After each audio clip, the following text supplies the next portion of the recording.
All right, guys, I am back with the Pro Series L from Black Aces Tactical, and I would like to show you how to take this gun apart for cleaning. And to do this, you're going to need a flathead screwdriver. I've just got a bit for my bit driver here. You're going to need a T8 Torx bit. That is a tough one to find. Most kits have a T10. You need a T8. And you're going to need a couple of punches. A little punch and a big punch and a small hammer. And then if your gun is like mine, you're going to need a rag and a pair of pliers. So we're going to start with how to get this thing apart. We start up here, this knurled fore-end nut, just like every shotgun you've ever taken apart. This is going to come off. The tube is attached to the action, but this slide and the barrel will come off. Mine was so tight from the factory, I had to get a pair of pliers with a rag to get it loose. I couldn't break it loose by hand. I have had it apart. Now it's pretty easy.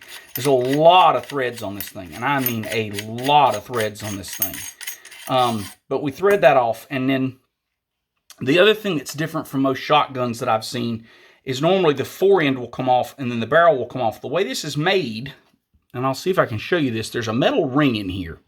See that metal ring there? And that metal ring pushes the fore end against the gun. And so the barrel and fore end have to come off together, or the barrel has to come off first. And so I just kind of wiggled and tugged on the barrel, and both of mine came off. So you'll see both of mine come off at once. So they come off as one piece. And then I'll show you what I was talking about. You actually have to pull the fore end back towards the receiver to get it loose from the barrel. And it's a snug fit. Mine is anyway. It's not wanting to come off today. There we go. So you tip it up and wiggle it, and it'll come out. And so see, it's inset in there. So that kind of all goes together as one piece. So anyway, and I'll just lay that to the side and leave it like it is. So the barrel and the fore end there together. So we've got the barrel off. You could clean your barrel. And, you know, if you're content with that, you clean your barrel, you put it back together, and you're done. But if your receiver's really dirty, if your trigger's really dirty, and you want to do a deep clean, you got to go further. So let me show you what to do. You're going to start with a flathead screwdriver, and there are two screws you're going to remove.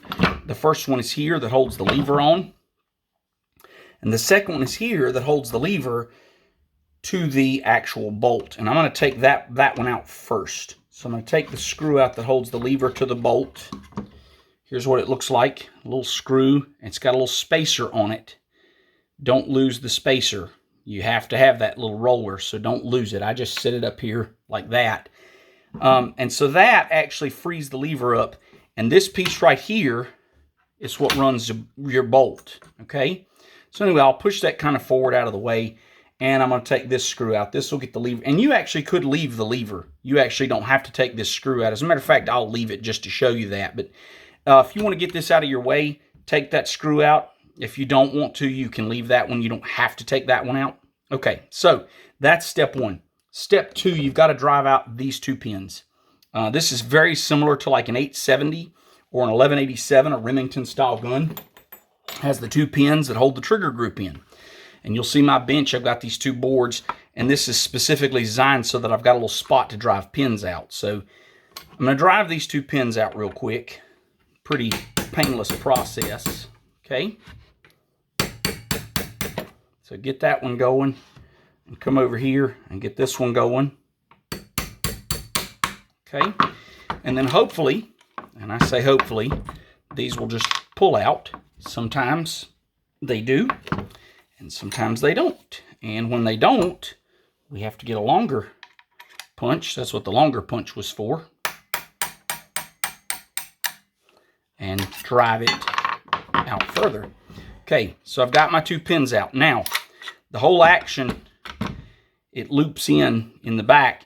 You kind of tilt it down and pull it out. It's real easy. Okay, voila. So you got that done. And you'll see there's a little detent here that holds your lever up. And it's just a littlest feature, but it's a neat little feature. It holds your lever up so you don't have your lever flopping around when you're walking around. So anyway, cool. So this is your hammer and your trigger and all that. The only thing that's not in here that's part of your trigger assembly is your safety. Here's your safety, and I'll show you how that works. And that's a little different setup there. So anyway, there's your trigger group, and that's out. Now, this is your bolt here. Okay, and you can see it from the side. And as you push this up, it moves the bolt forward. Okay, the bolt will not go any further forward than that right there. It'll start to come out. It will not come out.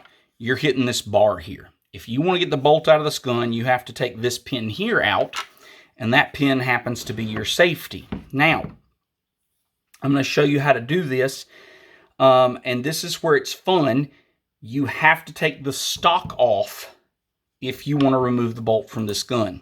So let me show you that, and then we'll move along, okay? All right, so we got the stock off, and I do have a separate video showing how to get the stock off. It's just 2 Phillips head screws in a 13mm socket, but we've got the stock off. Now, the reason we have to get the stock off is you take this T8 here out. So let me get my tool here. You take this T8 screw out. Your safety has a little groove in it, and I'll show you that little groove once I get this T8 screw out. Okay, mine was quite tight from the factory. Not quite as tight now. I try not to over-tighten things. But you kind of just wiggle this, and that's all there is to it. You just wiggle it. And you'll see it's got a high spot here. It's a little bar, basically.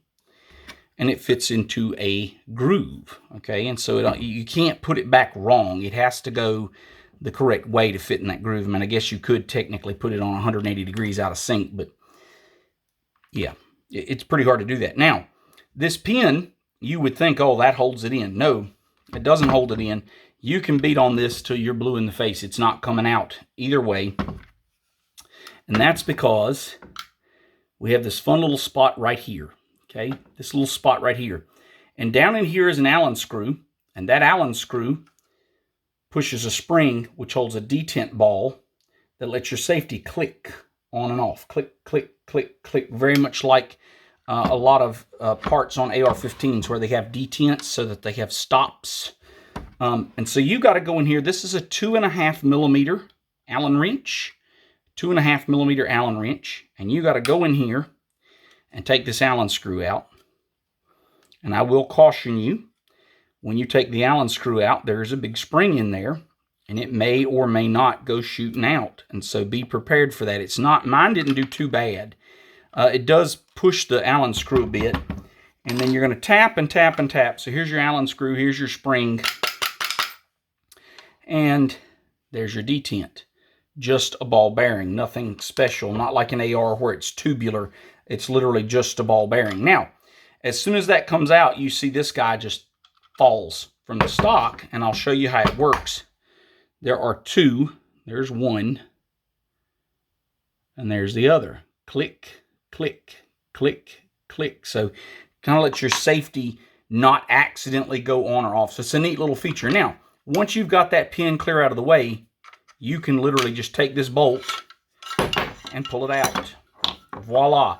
You are a stripped frame, nothing else.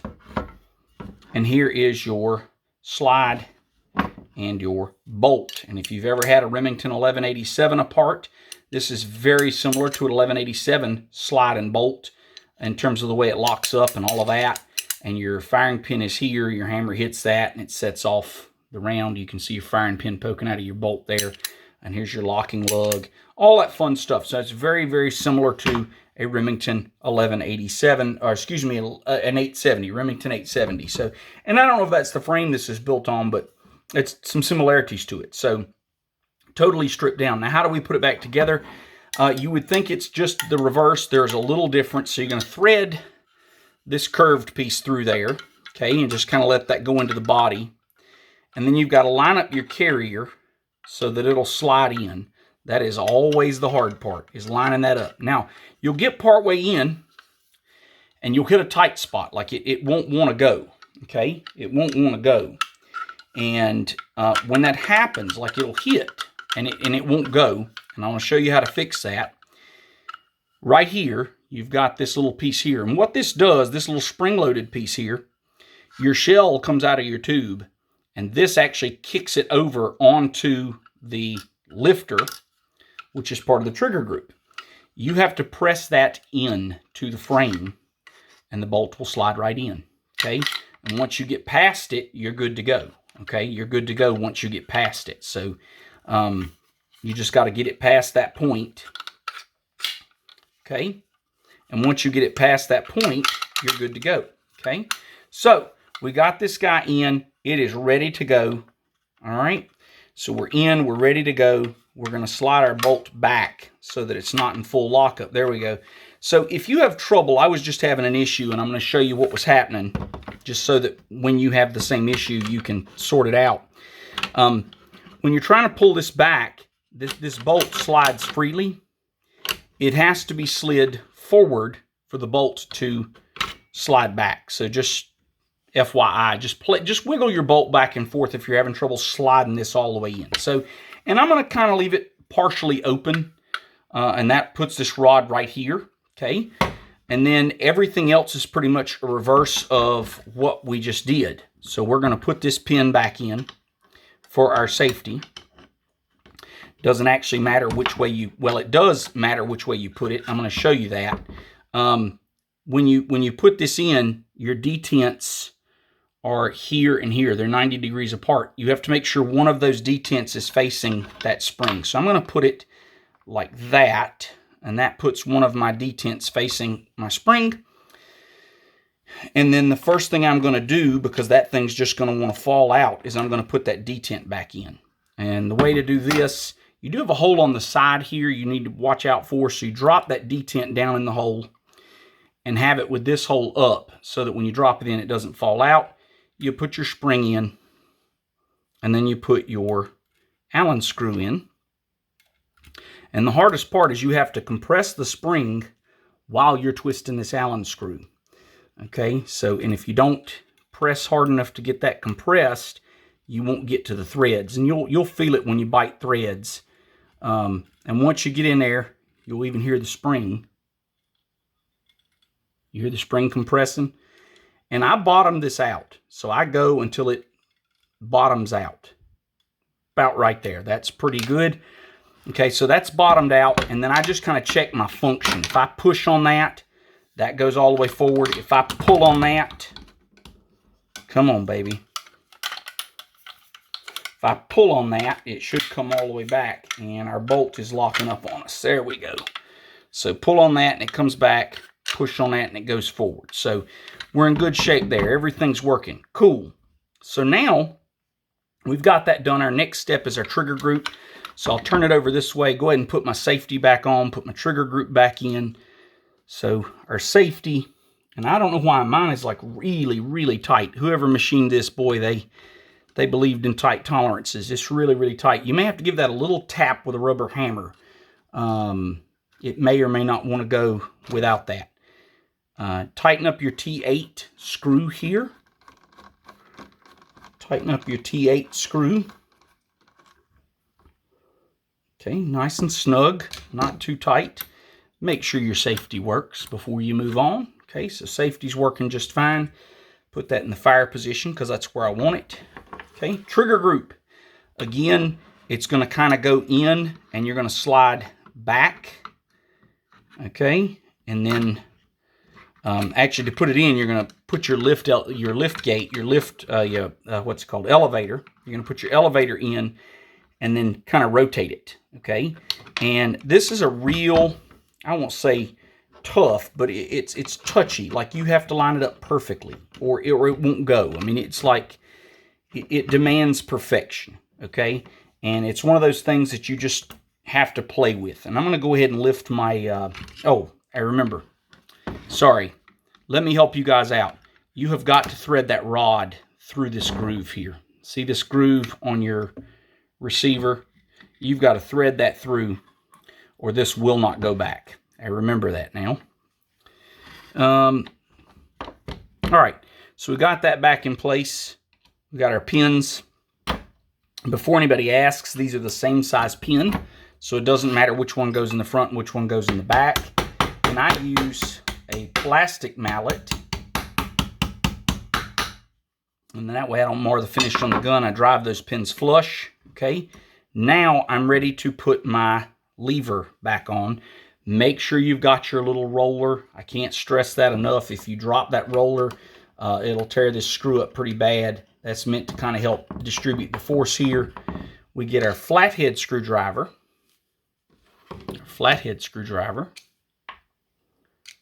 And tighten this screw up.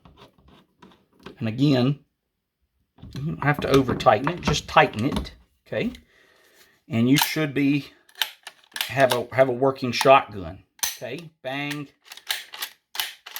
And it's unlocked. Come on, baby. It's hard to do without a stock. It's really hard to do without a stock. Harder than I thought it would be to do without a stock. It's amazing how much leverage that stock gives you when you're running that lever. But anyway, the lever does run, everything works.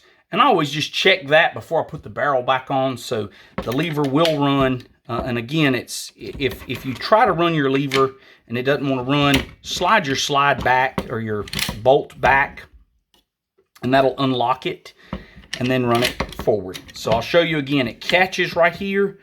Just take your bolt and push it back. That unlocks it. And then you can open it up and close it. That's just a way to unlock that bolt to make sure everything's running and working correctly, okay? So this is all working correctly. Last step's to put the barrel back on.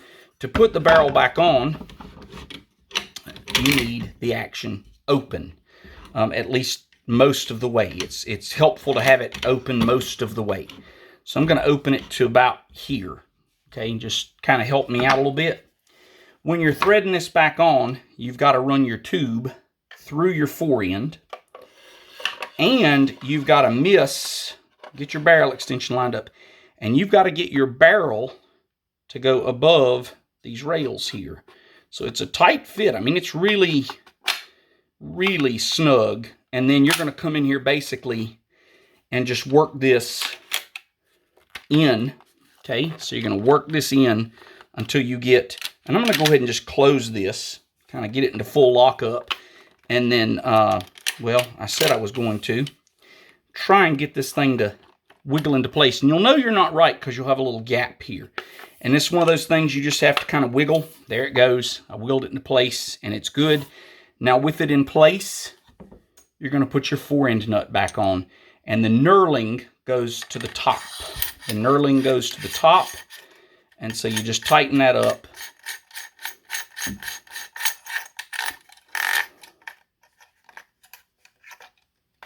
Good and snug. It hadn't got to be great, guys. Just snug. Yeah, it's plenty. Okay? Voila. You have a working shotgun. And now you put the stock back on.